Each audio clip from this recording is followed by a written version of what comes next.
I feel cozy, yeah. Can you hold up? Don't need no coffee yet. Got no makeup. Hi guys! Welcome back again to my channel. So, yung ngayon naman na gagawin natin ay yung simpleng paggawa ng thumbnail.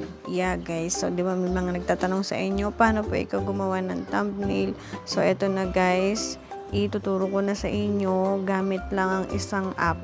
Yes, isang app lang gamitin natin and talagang napaka-laking tulong ng app na to kahit maganda mag-edit dito.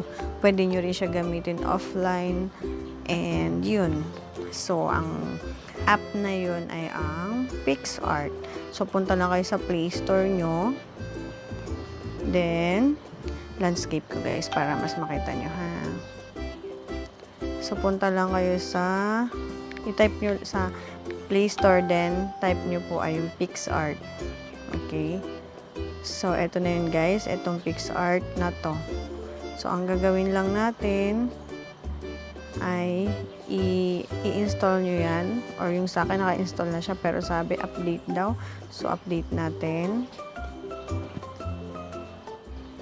Okay guys. So, kung tapos nyo na i-download or i-update, click open lang tayo. Then, dito guys, i-click natin itong plus sign. So, ibig sabihin kasi ito, create. Click lang natin tong all photos guys, para hanapin natin yung background na dinownload nyo. Mag-download lang kayo. Pwede kayo mag-download sa Google Chrome or sa Pinterest. Meron yan. Download lang kayo guys ng background na gusto nyo. Okay? So, click lang natin yung all photos. And then, punta tayo sa gallery. Tapos, downloads. Okay. So, ito yung lagi kong ginagamit na background. Itong parang may rainbow. Napili ko background. So, landscape natin. Kayo guys, ang bahala kung anong thumbnail, kung anong background ang gusto nyo. Then, after nyan, i-click nyo lang po itong tools. Yan guys, tools. Yan. Then, ang hahanapin natin ay itong crop. Itong crop. Click lang natin siya. And then, ika-crop natin siya ng 16 by 9. Ito. Yan. So, ito kasi yung kailangan natin dahil YouTube yung gagamitin natin. So, yan yung kailangan ihanapin natin ng thumbnail. Meron pa dito sa baba, kung gusto nyo, meron din dito yung YouTube mismo. So, wala yung pinagkaiba doon sa size ng 16 by 9. Okay? So, parehas lang yan. Doon kasi sa hindi kabisado yung size, pwedeng ito na lang yung piliin. Or etong 16 by 9. Okay? So, after nyan guys, click lang natin tong check. Okay, so pag na-resize na siya, na-crop na natin ang size, start na tayo mag-type ng text na gusto nating isulat. So, sa pag-susulat natin ng text dito sa thumbnail natin, dapat nasa left side siya palagi, and then nasa right side yung pictures. Or kayong bahala kung saan yun naman ay suggestion ko lang. Kasi 'di ba pag sa YouTube, lumalabas yung time nung video dito sa bandang baba sa right side. Kaya dapat sana dito kayo sa left side magsulat. Okay, so sulat lang natin yung gusto nating isulat. So try natin yung bagong gawa ko na video. Okay, so type natin guys yung how to make thumbnail. How to make a thumbnail using PicsArt.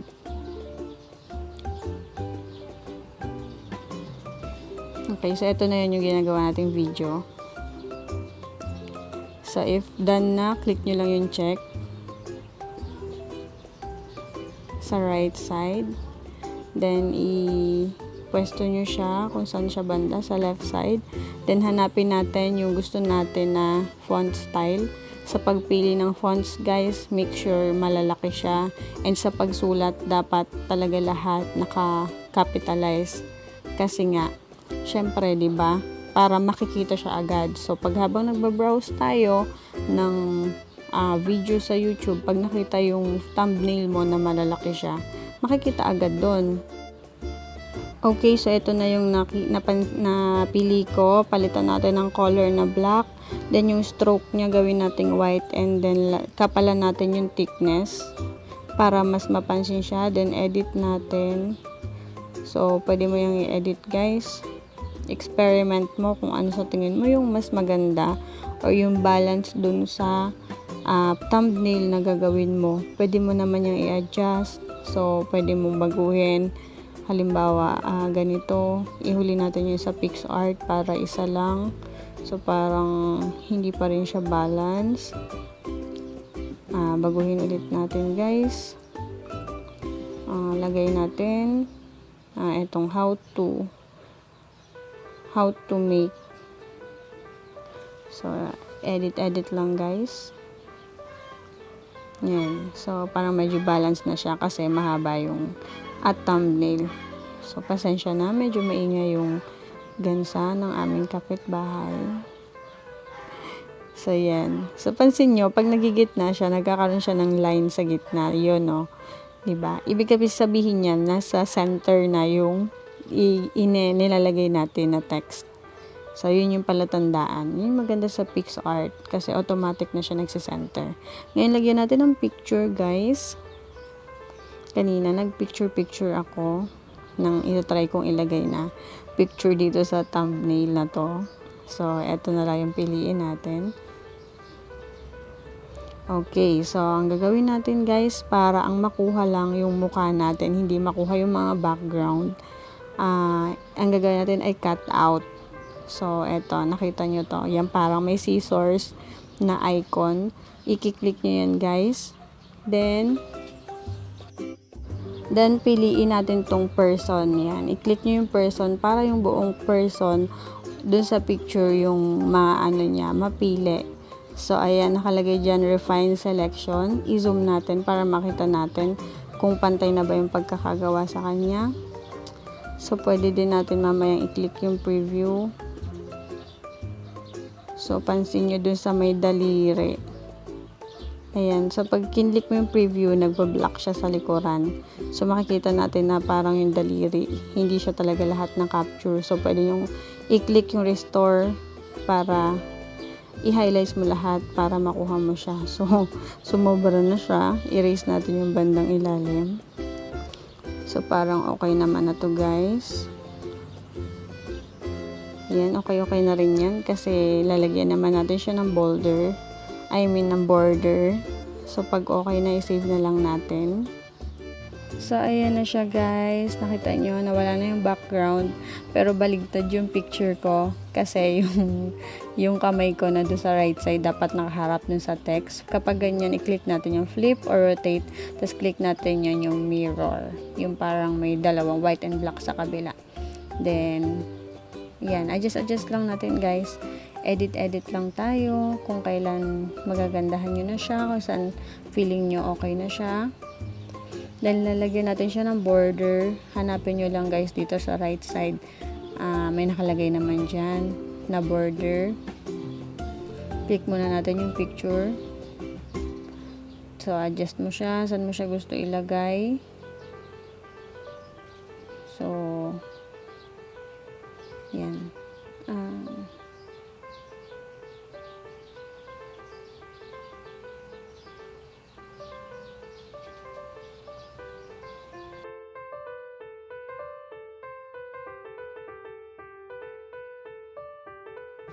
Ayan. So, kung okay na siya, click na natin tong border.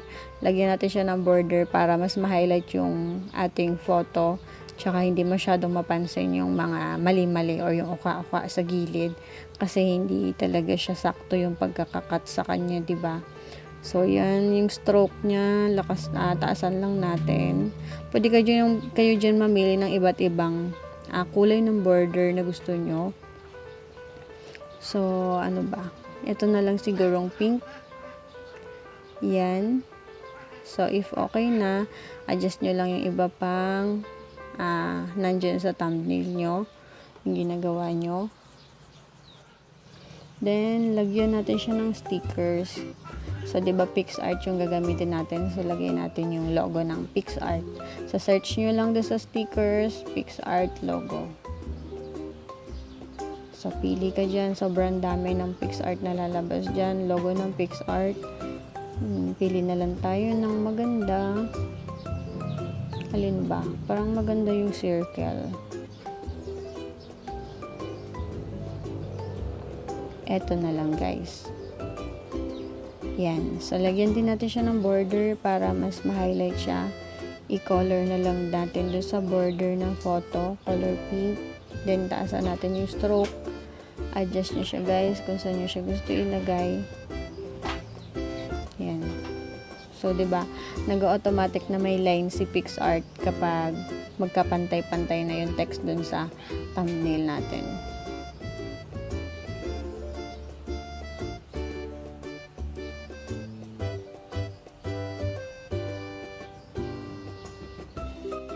Tapos, lagyan din natin siya ng YouTube na logo kasi para alam na para sa YouTube yung ginagawa natin. So, 'di ba? Lagyan natin. Search lang natin YouTube logo. So, type natin. Then, sobrang dami din dito. Hanapin na lang natin yung icon na gusto natin. Ito na lang siguro, guys. Lagyan din natin ng border.